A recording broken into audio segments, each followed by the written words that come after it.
ng dating, ang lakas ng dating, ang lakas ng ganyan.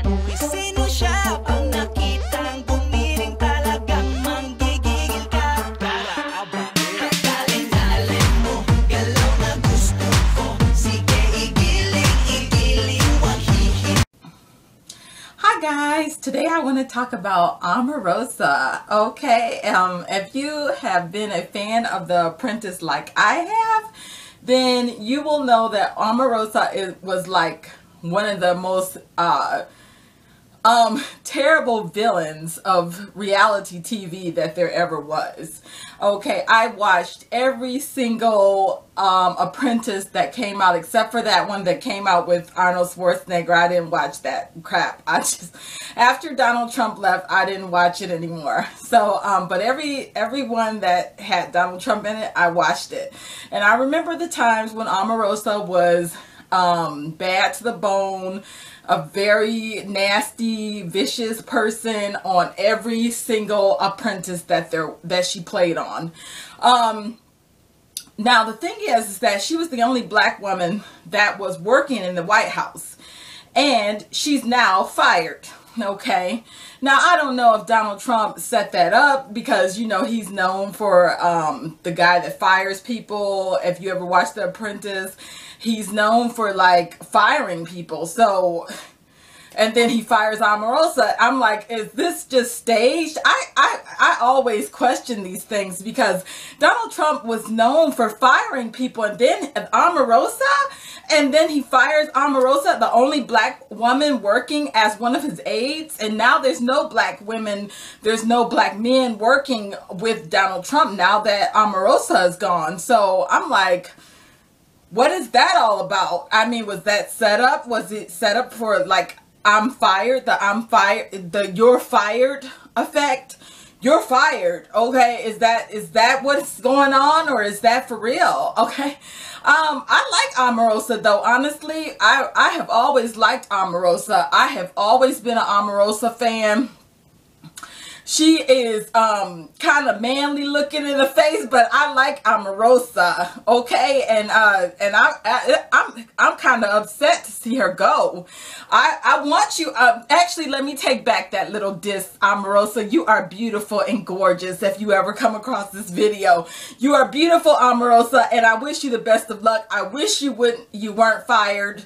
I really wish that you were still a part of the White House. I was very proud of you, girl. But I don't know what's going on. There's no black people in the White House anymore, not closest aides to Donald Trump. So it's too bad for Omarosa. She's gone now. Actually, she's still in the office and she's still getting taxpayers' money. And people are wondering, why is she still collecting a salary when she's fired? I don't know. I don't know. But I wish Omarosa wasn't fired. That's all I can say. She was great. She was awesome. Watch the next clip. It's more detailed. It'll tell you more of what's going on. No, I'm just giving you my little 2 cents about how I feel about Omarosa. I love Omarosa. She is thebomb.com, but she's fired now. Okay, so watch the next clip and tell me what you think in the comment section below. So that's all for now. Bye. Omarosa Manigault-Newman is speaking out after the announcement she's leaving her post at the White House. You'll hear from her in a moment. She's one of President Trump's most high-profile African-American supporters, a reality contestant turned White House aide. She served as Director of Communications in the White House Office of Public Liaison and was charged with African-American outreach. Her resignation is effective on January 20th, with her being the only African-American in the White House drawing a top salary. Her departure certainly leaves questions about diversity. That came up at today's press briefing. And continue to work hard. I don't have a number directly in front of me, specifically not African American, but I can say, again, we have a very diverse team at the White House, certainly a very diverse team in the press office, and something that we strive for every day is to add and grow to be more diverse and more representative of the country at large, and we're going to continue to do that. CNN's Abby Phillips joins us from the White House with more. Abby, has Sarah Sanders gotten back to anybody about any specific numbers when it comes to diversity in the White House? She hasn't, Anderson. We haven't heard much from the White House on that subject after the briefing, but we did some of our own number crunching, and just to lay it out here for you, when Omarosa left the White House, she left as an assistant to the president. That's like the second highest level of seniority in this White House. They make about $180,000 a year. There are only about 24 people with that title. With her gone, there are no African Americans left with that kind of seniority in the West Wing. Among cabinet-level officials, about 46 cabinet-level officials and senior White House officials, the only African American official left is HUD Secretary Ben Carson. So the White House here has already been criticized for a while now for the lack of diversity in the cabinet-level officials and among its senior staff. However, Anderson, Sarah Huckabee Sanders did point out to CNN later this afternoon that they are very proud of the diversity in other areas. They point to the press shop, which is predominantly female and has representatives of other racial and ethnic backgrounds. The White House is saying those folks count too. Sarah Sanders said that Omarosa was coming back to the White House today. Do we have any idea what for? Well, we don't know. Her badge was deactivated when she was fired earlier this week, and you don't need a badge necessarily to get into the White House. But I asked whether she was expected to be working until January 20th, and there's no indication that she will. Unclear what exactly she was here for today. The White House is trying not to answer too many more questions about this issue, which has spilled into the media in part because of Omarosa's own public statements. Yeah, Abby Phillip, appreciate that. Omarosa denies there was a dramatic confrontation in the White House after her resignation was announced. This morning, she spoke with ABC News and hinted she might write a tell-all book. There were a lot of things that I observed during the last year that I was very unhappy with, that I was very uncomfortable with, things that I observed, that I heard, that I listened to. I can expand upon it because I have to still go back and work with these individuals. But when I have a chance to tell my story, Michael, quite a story to tell. As the only African-American woman in this White House, as a senior staff and assistant to the president, I have seen things that have made me uncomfortable, that have upset me, that have affected me deeply and emotionally, that has affected my community and my people. And when I can tell my story, it is a profound story that I know the world will want to hear. That's what you call a book pitch. As Abby Phillip reported, Omarosa is the only African-American at the White House drawing a top salary. There are questions about why she's still being paid through next month. Here's what CNN's Jeff Zeleny asked at today's press briefing. If she's resigned, but you said she will stay on, Omarosa will stay on through January 20th, why are the taxpayers continuing to pay her salary for another month if she's no longer here at the White House? As I just said, I'm not going to weigh in any further, as we often do, and as the practice. We're not going to get deeper into personnel matters. We've put out a statement. The president likes Omarosa, thanked her for her service, and again, she'll be here later this afternoon, so she's resigned from her position, but there's really nothing else to add on that front. Though, why is she still on the payroll for another month? Is that normal? Look, there's a lot of different protocols that take place in the government. That's part of the process. If you want to reach out to HR, they might be able to walk you through that in a more detailed way. Certainly not that I'm privy to. Thankfully, I haven't been through the process myself, so I can't speak to it from firsthand. To the extent that anyone has been paying attention, Omarosa has been a polarizing figure with a history of feuds. Here's Randy Kay. Omarosa Manigault-Newman thrives on conflict. In fact, she's built a career out of it. Every woman has a bitch switch. They have to learn how to turn it on and learn how to turn it off to get what they want. Absolutely. That was Manigault-Newman on the Wendy Williams Show back in 2008, promoting her book, The Bitch Switch. She had joined NBC's The Apprentice 4 years earlier, quickly becoming the star villain. You're not going to talk to me like I'm 4 years old. Omarosa Manigault-Newman has created a name for herself, literally. She's often referred to as simply Omarosa, as if she was Cher or Madonna. And her attitude, always on display. During a segment on Fox Business News, the gloves came off after another guest corrected Manigault-Newman for mispronouncing her name. When Tamara says that Donald Trump grosses out and it's not substantiated, it's the same difference, boo. You want to come on with big boobs, then you deal with the pronunciation of your name. Why are you bringing up Tamara's boobs? After the election, the reality TV star turned White House aide also made waves when she was a guest on The View. Joy, I know it's got to be really, really hard after, the last year and a half of all the things that you said about Donald to see him sitting in the Oval Office. I know it's got to be hard for you. In June, Manigault Newman took on the Congressional Black Caucus. Some caucus members reportedly took issue with her signing their invitation to the White House as the Honorable Omarosa Manigault and viewed the White House visit as just a photo op for the president. Manigault Newman shot back. They're showboating, and they're actually shorting out their constituents that they committed to represent by not coming to meet with the president. 2 months later, she sparred on stage at this gathering for the National Association of Black Journalists. Ask your question, but don't lecture. Here we go. Back in her reality TV days, she often tangled with LaToya Jackson on The Apprentice. Yeah, you better think strategically, boo, because you're on the wrong side of Omarosa today. And Janice Dickinson on The Surreal Life.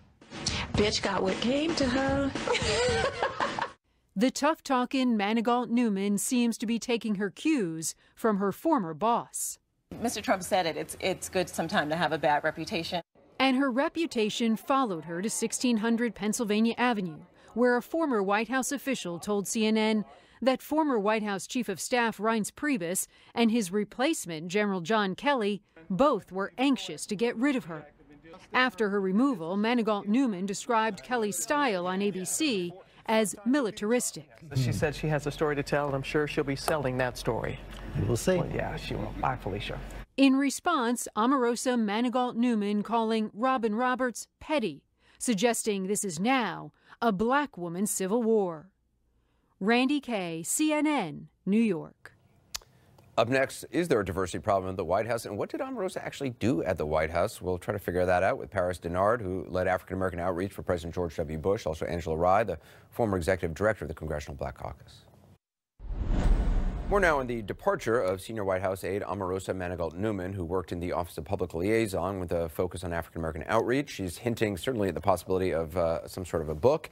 And her exit is raising questions about diversity at the White House. Joining me to discuss all this, CNN political commentator Paris Denard, the former director for Black Outreach in the George W. Bush White House. Also Democratic strategist Angela Rye, the former executive director of the Congressional Black Caucus. Paris, to this notion first that according to Omarosa, now that she saw things that made her uncomfortable, that upset her, it's clearly a pitch for a book or some sort of television product or something.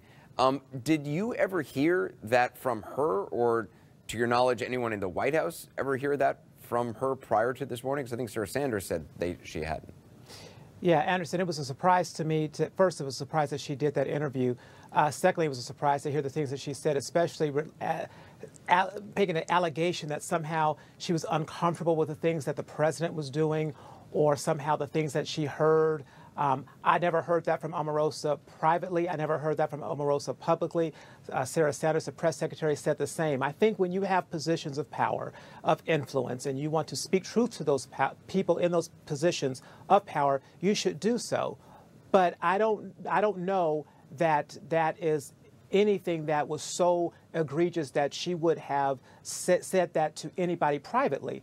Because if she had, she knows that she could have trusted us, people in her kitchen cabinet, people that are around her, that were her colleagues, and voiced that. Now listen, I've been in the position where you are the only African American in the room that is advocating for your community. Got it. Is sometimes you have to educate people and enlighten them to different things because they are just not aware of the nuanced issues that go on in the community. Got it. But the things that she was insinuating were very, very negative, very suspect, and I think it rubbed a lot of people the wrong way because we had never heard that from her. And just, I mean, you have connections to the White House, you spend time. Do you know what she actually, I mean, did she actually do stuff there? Because, I mean, everything I've read, it would seem to raise questions about what she was actually doing.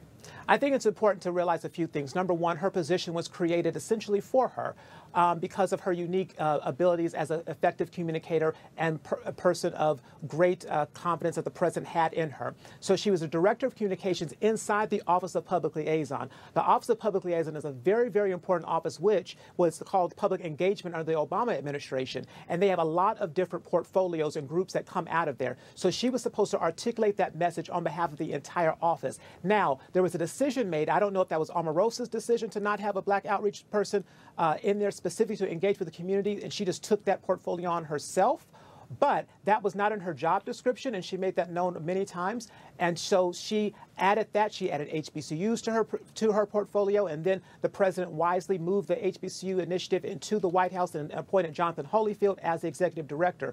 And so that left her with the black community. Now, here's the problem that arose with this situation, Anderson. The problem is that she was a Democrat before she became a Trump Republican. So she did not have any type of relationship with black Republicans. And then she alienated herself with a lot of the more liberal or non-Republican blacks that she did know. So that became an issue for her moving forward to advance the president's agenda. Angela, I mean, you actually believe it may be easier for African-American staffers and advisors in the White House to be heard with Omarosa gone. How so?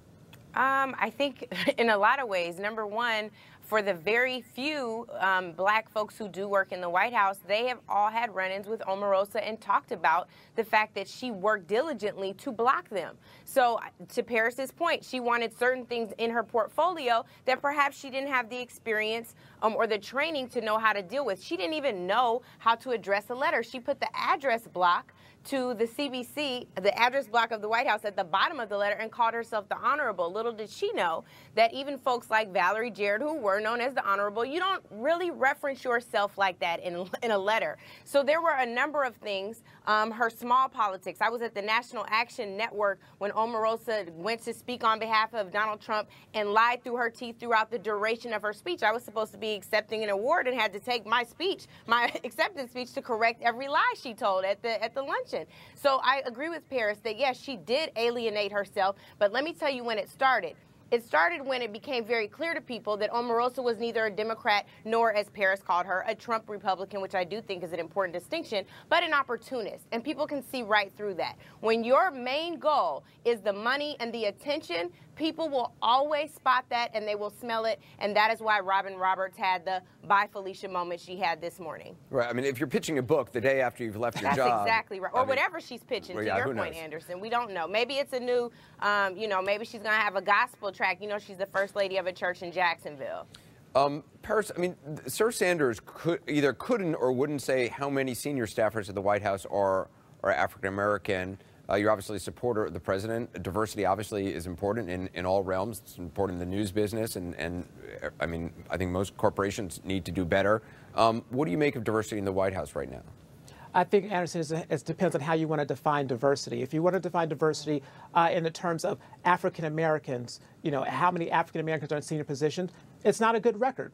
Omarosa was the only one that was an assistant to the president, a commissioned officer. But if you want to talk about diversity in terms of gender diversity, the White House, especially the communication shop, is very diverse. There's a lot of women. There are many minorities. If you look at Hispanics, there are Asians. And so it is diverse. But in terms of African Americans, there could be a lot more representation. But there are African Americans serving in significant roles in the vice president's office, in domestic policy, in the Office of Legislative Affairs, in the White House Fellows Office, and there is actually a White House Fellow dedicated to working with HBCUs that is also in the White House, not to mention, or not to forget, the Secretary of Housing and Urban Development, as well as the Surgeon General. Angela, I mean, I always argue, I mean, any organization is better the more diverse it is. Absolutely. How do you see the White House? It's horrible. And here's a point that may be a breaking news moment tonight, Anderson. I actually agree with Steve Bannon on this. Steve Bannon talked about the record of diversity in the White House, particularly as it relates to people of color, as abysmal. It's horrible. It needs work. And here's the problem. When you push forth the policy prescriptions that this president has pushed forth since he announced his candidacy, the way that he talked about Latino folks, the way that he talked about the Mexican judge, the way that he's talked about Charlottesville being bad people on both sides. By the way, Omarosa, who said that she was uncomfortable with the way that Donald Trump handled this, there's actually a Fox News interview where she supported the way that he handled Charlottesville at the time, going back to the opportunistic point. But when you talk about diversity, there is proof in the pudding. It's all in the numbers, and the numbers aren't there. You don't have it.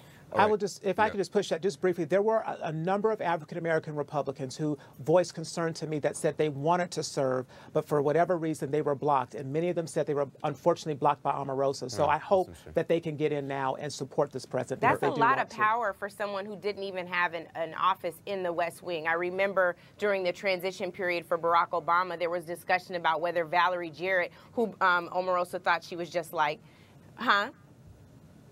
I'm sorry? Nothing? Oh, no, I'm sorry. No, so even with that, you have someone who compared herself to Valerie Jarrett but didn't have the same level of access. Her office was in the Eisenhower Executive Office building, which is not in the West Wing or in the White House. Angela Rye, Paris Nard, thank you very much. Up next, the GOP tax bill.